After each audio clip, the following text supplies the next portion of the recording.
പിതാവിനും പുത്രനും പരിശുദ്ധാത്മാവിനും സ്തുതി, ആദിയിലെ പോലെ ഇപ്പോഴും എന്നേക്കും സ്തുതിയായിരിക്കട്ടെ. ആമേൻ.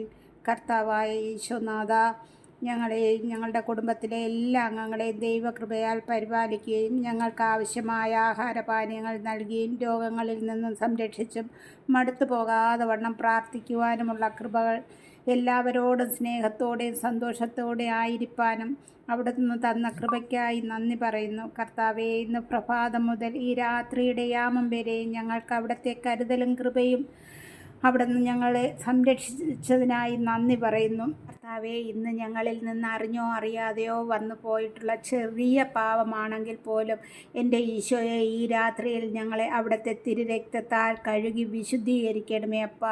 ഈ രാത്രിയിൽ ഞങ്ങളിൽ നിന്ന് ആരെയെങ്കിലും അങ്ങേപ്പക്കൽ മാറ്റപ്പെടുകയാണെങ്കിൽ കർത്താവേ, ഞങ്ങൾ വിശുദ്ധിയുള്ളവരായിരിക്കാൻ എൻ്റെ ഈശോ ഞങ്ങളെ അനുഗ്രഹിക്കണമേ നാഥ.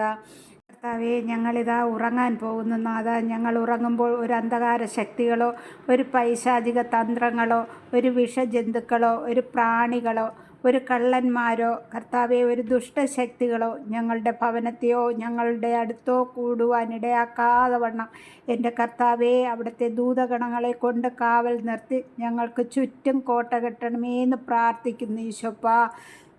ഞങ്ങളിപ്പോൾ ഇതാ ഒരു തിരുവചനം വായിക്കുന്നു. കർത്താവെ, കിടക്കുമ്പോൾ ഈ തിരുവചനം ഗ്രഹിക്കുവാനും കർത്താവിൻ്റെ സന്നിധിയിൽ ഞങ്ങളുടെ ഹൃദയം അർപ്പിക്കുവാനുമുള്ള കൃപകൾ തന്ന് ഞങ്ങളെ ഓരോരുത്തരെ അവിടെ നിന്ന് അനുഗ്രഹിക്കണമേ എന്ന് പ്രാർത്ഥിക്കുന്നു ഈശോപ്പ. ഇന്ന് തന്ന സകല നന്മകൾക്കായി ഒരിക്കൽ കൂടി നന്ദി പറയുന്നു നാഥ. കീർത്തനങ്ങളുടെ പുസ്തകത്തിൽ നിന്ന് 95-ാം അധ്യായം 1 മുതലുള്ള ഏതാനും വാക്കുകൾ വായിക്കുന്നു. വരുവിൻ, നമുക്ക് കർത്താവിന് സ്തോത്രം ആലപിക്കാം. നമ്മുടെ ശിലയെ സന്തോഷപൂർവ്വം പാടിപ്പുകഴ്ത്താം. കൃതജ്ഞതാ സ്തോത്രത്തോടെ അവിടുത്തെ സന്നിധിയിൽ ചെല്ലാം. ആനന്ദത്തോടെ സ്തുതിഗീതങ്ങൾ ആലപിക്കാം. എന്നാൽ കർത്താവ് ഉന്നതനായ ദൈവമാണ്, എല്ലാ ദേവന്മാർക്ക് അധിപനായ രാജാവാണ്. ഭൂമിയുടെ അഗാധ തലങ്ങൾ അവിടുത്തെ കയ്യിലാണ്. പർവ്വത ശൃംഗങ്ങളും അവിടുത്തേതാണ്. സമുദ്രം അവിടുത്തേതാണ്, അവിടുന്നാണ് അത് നിർമ്മിച്ചത്. ഉണങ്ങിയ കരയെയും അവിടുന്നാണ് മെനഞ്ഞെടുത്തത്. വരുവിൻ, നമുക്ക് കുമ്പിട്ട് ആരാധിക്കാം.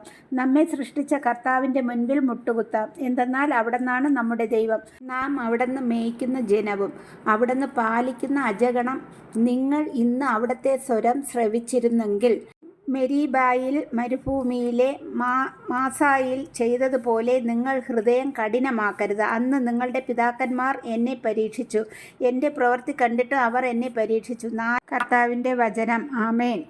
ഒരു മിനിറ്റ് ഇത് ധ്യാനിക്കുക. എന്നിട്ട് 4 ചുറ്റും കുരിശ് വരച്ച് ഈശോയോട് നന്ദി പറഞ്ഞ് കിടന്നുറങ്ങുക. ആമേൻ.